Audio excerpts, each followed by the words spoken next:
合いびき堀達夫。一つの小道が生い茂った花と草とに覆われてほとんど消えそうになっていたが、それでもどうやらわずかにその後らしいものだけを残して曲がりながらその空き家へと人を導くのである。もう人が住まなくなってからよほどになるのかもしれん。それまで西洋人の住まっていたらしいことは、そのささやかな御影石の間にはめ込まれた表札にかすかに AERSKINE と横文字の読めるのでは知られる。その空き家はちょうどあるやや急な傾斜を持った坂道の中腹にあった。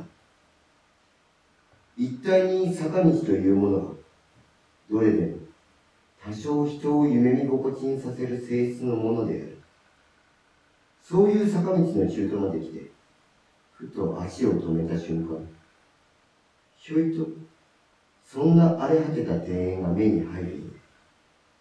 人はますますその空き家をなんだか夢の中ででも見ているような気がするのである。ある日のこと、その坂道を一人の少年と一人の少女とが互いに肩をすり合わせるようにして降りてきた。小さな恋人たちなのかもしれない。そういえばさっきから自分らのためのラブシーンに酔うような場所を散々探し回っているのだが、それがどうしても見つからないですっかり困ってしまっているような二人に見えないこともない。そんな二人がその坂の中途まで降りてきてふと足を止めて、そういう絵のような空き家とその庭とを目に入れたのである。それを見ると二人は互いに目と目とでこんな会話をしたようだった。ここなら誰にも見られっこはあるまい。ええ、私もそう思うの。そう決めたのか、二人はその坂の中腹から彼らの背ぐらいある雑草をかき分けながらその空き家の庭へずんずん入っていった。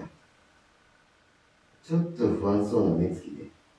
横文字の書いてある表札をちらりと見ながら、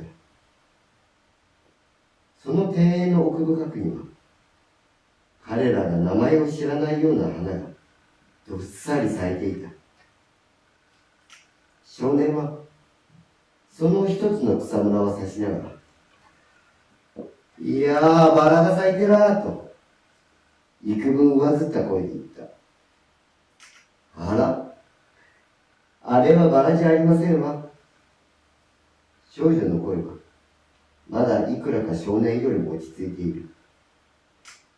あれはヘビイチゴよ。あなたは花さえ見れば何でもバラだと思う人ね。そうかな。少年は少し不満そうに見える。それから二人は黙ったままその空き家の周りを一巡してみた。窓ガラスがところどころ破れているが、その破れ目から二人がいくら背伸びをして覗いてみてもひっそりと垂れている埃まみれのカーテンに遮られてその中の様子はよく見えなかった。それでも台所のところなどは内部がちらりと見えた。そこなどはいろんな台所道具が雑然と散らかっていて、中には倒れたまんまのもあり、そしてそれらのものは一面にこぼれた壁土のようなもので埋もれていた。どうやら震災の時からそっくりそのままにされているらしい。この家の持ち主である外国人は震災の時死んでしまったのかもしれない。二人はその空き家を柿の中途から最初見たとき、ふと彼らの心に浮かんだある考えをいつか忘れてしまったかのように、そんなことばかり喋り合っている。今、その家の裏手に、そこの庭園からちょうど炉台へ登るような具合にして、直接にその家の2階へ通じているらしい。傷田の絡んだ洋風の階段を見出したとき、少年より幾分ませているらしい少女が、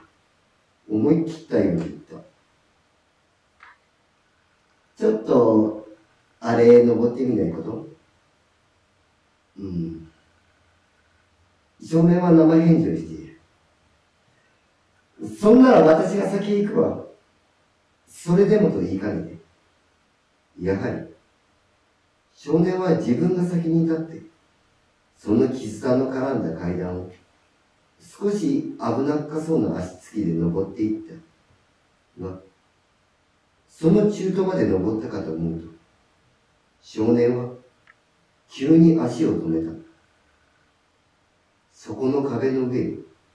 彼の顔を赤くするような落書きの書いてあるのを発見したからである。少年はくるりときびすを返すと、やっぱり悪いからよそうよ、と言いながら、ずんずん一人で先に降りてしまった。少女は、そこに一人きり取り残されて、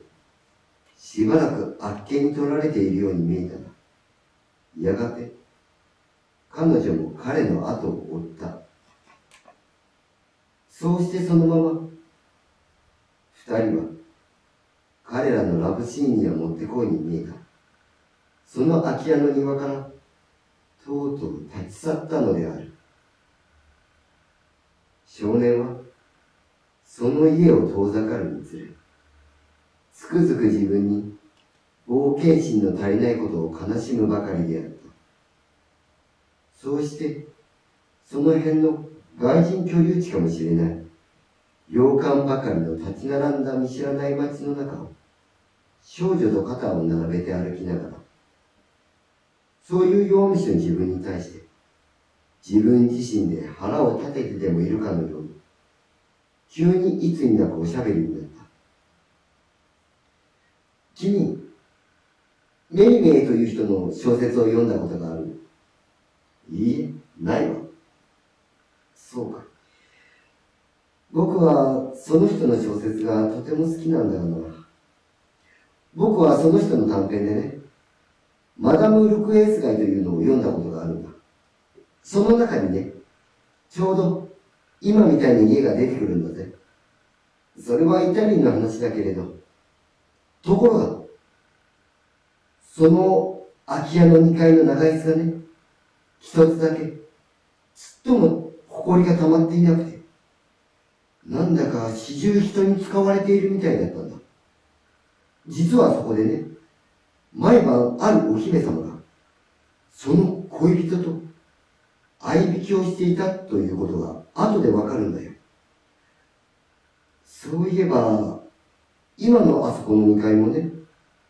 僕はなんだかそんな秘密でもありそうな気がしてならなかったよ。やはり、さっき登ってみればよかったな。まあ。少女は、そんな突拍子もない少年の話を聞きながら、顔を真っ赤にしていた。それに気がつくと、少年も顔を真っ赤にした。そうして、しばらく決まり悪そうに、二人は黙って歩いていたが、今度は、少女の方が口を聞いた。あなたは随分空想家ね。そうかな。どうも。これは少年の口癖のように見える。気がついてみると、いつの間にか、二人の前には、五六人のシナ人の子供たちが立ちはだかっていて、冷やかすように彼らを見上げているのである。二人は一層まごまごした。いつの間にこんな品人町へなど足を踏み入れたのかしら。それはどこの町にもポカポカと日の当たっているような、なんとなくうっとりするような5月のある午後のことである。